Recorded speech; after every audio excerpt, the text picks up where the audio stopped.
대표적 친한파 연방 의원들이 올 11월 선거에서 낙선 위기를 맞고 있습니다. 유학생 등과 같은 비이민 비자 신분의 한인이 약 14만 명으로 나타났습니다. 앞으로 외국 국적 동포들의 출입국 정책 개선에 따라 한국 방문이 간편해질 전망입니다.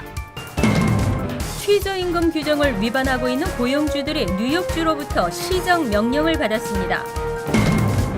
이번 주 주요 대학들이 일제히 신입생 모집 결과를 발표합니다. 이상은 이 시각 주요 뉴스입니다.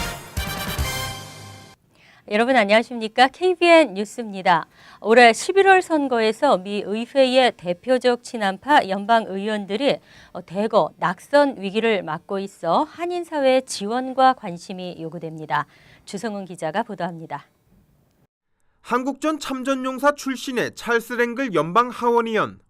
83살의 고령인 그는 이번 가을 23선에 도전합니다. 하지만 이번 도전을 끝으로 정계 은퇴를 선언한 그에겐 올 6월 펼쳐지는 당내 경선조차도 버거워 보입니다. 지난번 그의 재선 캠프를 도왔던 빌 드블라지오 뉴욕시장이나 버락 오바마 대통령의 지지 선언도 아직 나오지 않고 있는 상태에다 경선 맞상대인 히스패닉계 에스파야트 주 상원의원을 향한 히스패닉계의 전폭적인 지지 또한 부담스럽다는 평가입니다. 일본군 위안부 결의안과 관련 법안 통과를 주도한 혼다 의원도 팔선가도의 빨간불이 켜졌습니다. 당내 경선에서 만나는 변호사 로 칸나를 향한 지역 IT 기업들의 전폭적인 후원이 부담스럽습니다. 그는 현재 200만 달러의 정치 후원금을 모아 불과 60만 달러에 그친 혼다 의원을 크게 앞지르고 있습니다. 대표적 북한 인권 운동가로 이번에 처음으로 연방 하원의원 공화당 후보로 나서는 수잔 숄티 북한 자유연합 대표는 도전에 나서는 버지니아주 11선거구가 전통적인 민주당 강세 지역으로 의회 입성이 쉽지 않은 상태입니다. 한편 랭글 의원과 함께 한국전에 참전하기도 했던 친한파 하워드 코블 하원의원은 정계 은퇴를 선언하며 올해 선거엔 출마하지 않겠다고 밝혔습니다. 전문가들은 북한이나 일본 관련 현안에서 우리 이익을 대변해온 연방 의원들의 대가 끊길 위기에 처했다며 이들 위원들에 대한 모금 활동이나 투표 등 한인사회 전폭적인 지원이 필요하다고 지적했습니다. KBN 뉴스 주성훈입니다. 미국에 체류하고 있는 한인 중 비이민 비자 신분의 한인은 약 14만 명으로 나타났습니다. 또 이들 중 대부분이 유학생이나 그 가족들인 것으로 집계됐습니다. 연방국토안보부는 어제 비이민 비자 신분 체류자 보고서에서 2012년 말 현재 미국에 체류 중인 비이민 비자 신분의 한인이 14만 명으로 전체 비이민 비자 체류자의 7.4%에 해당한다고 발표했습니다. 출신 국가별로는 인도, 중국에 이어 세 번째 많은 규모입니다. 비자를 종류별로 분류하면 F1 비자를 취득한 유학생과 그 가족이 약 10만 명으로 전체 67%를 차지했으며 취업 비자 소지자와 그 가족이 20%, 교환 방문자와 그 가족은 12% 등의 순이었습니다. 비이민 비자 체류자 중 유학생과 그 가족 비중이 가장 높은 국가는 중국으로 73%를 차지했습니다. 그리고 다음은 한국이었습니다. 중국은 유학생 비중이 압도적으로 높은 한인과 달리 187만 명에 달하는 전체 비이민 비자 신분 체류자 중 가장 많은 비자 신분은 취업 비자 소지자와 그 가족인 것으로 나타났습니다. 다음 유학생 및 그 가족은 72만 명으로 전체 43%를 차지했습니다. 거주지별로는 캘리포니아 거주자가 27만 명으로 가장 많았고 뉴욕이 21만 명으로 뒤를 이었습니다. 뉴저지는 9만 명으로 텍사스 14만 명, 플로리다 10만 명, 매사추세츠 9만 명 등에 이어 6번째 랭크됐습니다.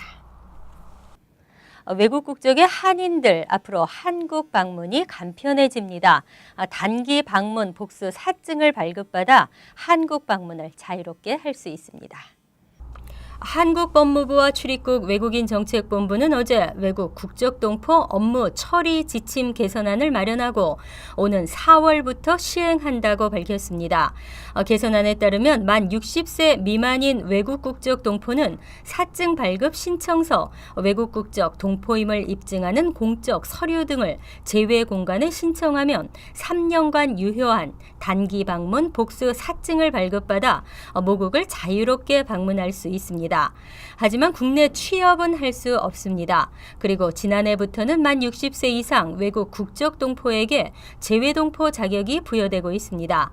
재외동포 자격은 단순 노무직에서 일할 수 없지만 3년에 한 번씩 기간 연장만 받으면 계속 체류할 수 있습니다.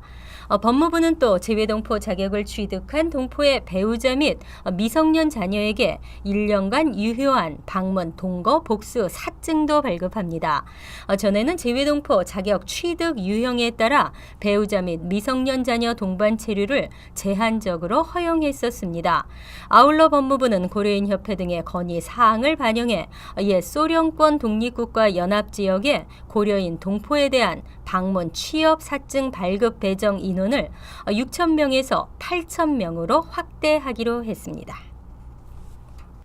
현재 뉴욕주 최저임금은 시간당 $8입니다. 지난해 12월 말부터 인상된 것인데요.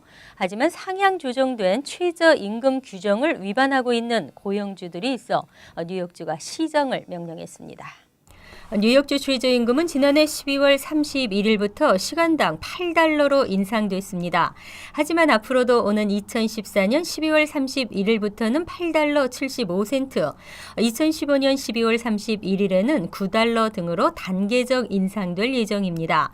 하지만 주 노동국에 따르면 아직까지 상당수 업체들이 지난해 12월 31일을 기해 인상된 최저임금을 적용하지 않고 있는 것으로 파악되고 있습니다. 실제 올해 1월부터 3월 현재까지 최저임금 미지급으로 노동국에 신고된 건수는 374건이나 되는 것으로 집계됐습니다. 앤드류 쿠오모 주지사는 최저임금 규정을 어기고 있는 고용주에게 경고장을 발부하고 시정을 명령했습니다. 또한 근로자들에게 제대로 임금을 지불하지 않는 것은 범죄라며 민형사 처벌을 받게 될 것이라고 말했습니다. 아울러 본인이 적정 임금을 받지 않았다고 생각하는 근로자는 노동국에 신속히 신고할 것을 당부했습니다. 한편 최저임금 지급을 위반한 업체들은 미지급 임금의 최대 200% 이상을 벌금으로 물게 됩니다. 대학 입학 경쟁이 치열합니다. 주요 대학 정시 합격률을 비롯해 조기 합격률도 떨어지고 있는 추세입니다. 이번 주 주요 대학이 일제히 신입생 모집 결과를 발표합니다. 이번 주부터 전국 상위권 사립대학들이 2014년 가을 학기 합격자 발표를 시작합니다. 하버드대를 비롯해 예일대, 프린스턴대, 펜실베니아대, 그리고 코넬대, 브라운대, 다트머스대, 컬럼비아대는 27일 오후 5시에 합격자를 발표합니다.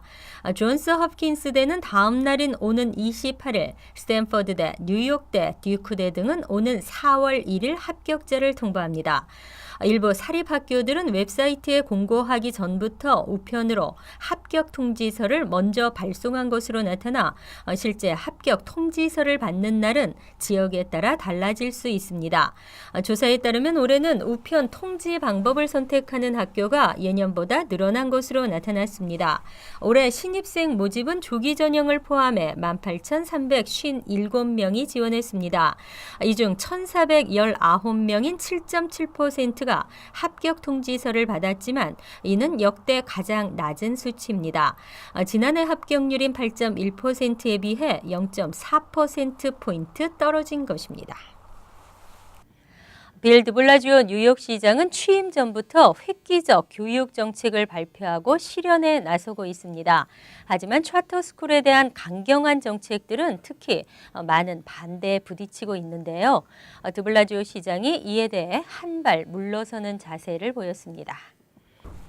빌 드블라지오 시장이 차터스쿨 정책과 관련 잘못된 점을 인정했다고 뉴욕 타임스가 어제 전했습니다. 드블라지오 시장은 그동안 차터스쿨 확대와 공립학교 공간 사용 반대, 렌트 부과 등 차터스쿨 비활성화 정책을 추진해 왔습니다. 특히 공립학교 사용 결정을 드블라지오 시장이 거부하면서 논란이 커졌고 반대 여론도 거세지기 시작했습니다. 최근에는 월가의 재력가들이 지원한 드블라지오 시장의 차터스쿨 정책 비난 TV 광고까지 만들어졌습니다. TV 광고에 월가의 재력가들이 자금을 지원하고 있는 것은 단순히 차터스쿨 문제 때문만은 아닙니다. 월가 재력가들 사이에서 교육 정책뿐 아니라 부유층 증세에 대한 불만도 포함돼 있다는 게 뉴욕 타임스의 분석입니다. 이외 퀴니피액 대학의 여론조사에서도 드블라지오 시장의 교육 정책에 대한 시민들의 평가는 냉정했습니다. 시장의 시정부 운영 능력에서도 45%의 긍정을 기록해 2개월 전 얻었던 53%의 지지율을 유지하지 못했습니다. 상황이 이렇게 되자 드블라지오 시장은 최근 한 공식 석상에서 차터스쿨에 대한 공립학교 공간 사용을 모두 허용했고 석세스 아카데미가 필요한 공간도 마련하겠다고 약속했습니다. 일부는 마리화나나 담배, 맥주가 뭐가 다르냐고 하는데요. 뉴저지주는 현재 의료용 마리화나만 허용하고 있습니다. 하지만 어제 관련법이 주 상원에 상정되면서 마리화나 합법화주에 동참할 것인지 주목되고 있습니다. 어제 니콜라스 스쿠타리 뉴저지주 상원 의원은 마리화나 합법화 법안의 상정을 알리면서 21세 이상 성인들의 마리화나 구입과 소지를 합법화해야 한다고 밝혔습니다. 그는 성인들이 맥주를 마시는 것처럼 마리화나를 피우는 것도 허용돼야 한다고 덧붙였습니다. 뉴저지주는 현재 의료용 마리화나는 허용되고 있지만 오락용 마리화나의 판매는 금지돼 있습니다. 콜로라도주에서는 올해부터 오락용 마리화나 판매를 허용한 바 있으며 스쿠타리 의원은 이에 영향을 받은 것으로 보입니다. 스쿠타리 의원은 콜로라도주가 마리화나를 합법화한 첫 달에만 200만 달러의 세수를 거뒀다며 뉴저지주 역시 연간 1억 달러의 추가 세수를 거둘 수 있으며 이를 통해 교통시설 보수, 마약 범죄 단속, 그리고 여성 건강 프로그램 등에 투자할 수 있다고 주장했습니다. 또 그는 주류 판매를 위해 라이센스를 발행하는 것처럼 마리화나 판매도 일정 부분 규제를 통해서 악영향을 최소화할 수 있을 것이라고 덧붙였습니다. 하지만 뉴저지주에서 마리화나가 합법화되기는 쉽지 않을 전망입니다. 또 아이들이 마리화나에 손을 댈 수 있으며 범죄 확산의 이유가 될 수 있다는 등 반대 목소리도 큽니다. 환절기입니다. 특히 올해는 긴 겨울과 꽃샘 추위가 이어지면서 곳곳에서 감기 환자가 속출하고 있습니다. 최근 겨울에서 봄으로 넘어가는 환절기로 접어든 가운데 일교차까지 들쑥날쑥해 심한 감기에 걸리는 한인들이 늘고 있습니다. 뉴욕, 뉴저지 일원 낮 최고 기온이 화씨 60도까지 올라가는 전형적인 봄 날씨를 보이다가도 갑자기 밤 기온은 화씨 20도에서 30도대로 떨어져 어린이나 노인 사이에서 감기 환자가 급증하고 있습니다. 특히 3월 초부터는 감기로 병원을 찾는 환자가 급격히 늘어났다고 한인 내과 전문의들은 전했습니다. 전문의들은 지난 2주 전부터 콧물, 재채기, 감기, 가래 등 일반 감기 증세를 보이는 환자와 기관지염, 고열 등을 동반하는 감기 환자가 2배 이상 늘었다며 특히 면역력이 약한 노인이나 소아 환자들은 자칫 폐렴으로 발전할 가능성이 높아 각별히 주의해야 한다고 말했습니다. 환절기 감기 예방법으로는 손과 발을 자주 씻고 양치질을 할 것, 단백질이 풍부한 음식과 비타민 C를 섭취할 것 등이 권장되어 있습니다. 또 집안 온도는 68도 전후가 좋으며 습도는 50에서 60% 선으로 유지할 것, 이불과 카펫 등의 정기적 세탁과 환기의 중요성이 지적됐습니다. 요즘 미 전국의 가스 가격은 어떨까요? 지난 2012년 가파른 상승세를 보인 가스값은 지난해 다소 하락세로 변하면서 최근에는 안정세를 지속하고 있는데요. 뉴욕주의 평균 가스 가격은 전국에서 4번째로 비쌌고 세금은 2번째로 높았습니다. USA 투데이가 전미 자동차 협회, 연방 에너지 정보국 등의 통계를 바탕으로 올해 2월 둘째 주부터 6주간 주별 가스 가격을 조사했습니다. 뉴욕주의 레귤러 가스 가격은 갤런당 3달러 78센트로 나타났습니다. 갤런당 붙는 세금은 49.6센트로 캘리포니아 52.5센트에 이어 두 번째로 높았습니다. 가스 가격이 가장 비싼 주는 하와이로 나타났으며 하와이주의 평균 가스 가격은 갤런당 4달러 17센트를 기록했습니다. 다음은 캘리포니아 3달러 97센트, 알래스카 3달러 84센트 등의 순이었습니다. 갤런당 세금이 가장 높은 주는 캘리포니아로 52.5센트였으며 다음은 뉴욕 49.6센트, 하와이가 49.1센트 등으로 나타났습니다. 트라이스테이트 중에서 유류세가 낮은 뉴저지는 갤런당 가스 가격은 3달러 30센트로 나타나 뉴욕과 커네티컷보다 40센트 가까이 저렴한 것으로 조사됐습니다. 이상으로 KBN 뉴스를 마칩니다. KBN과 함께 즐거운 저녁 되시기 바랍니다.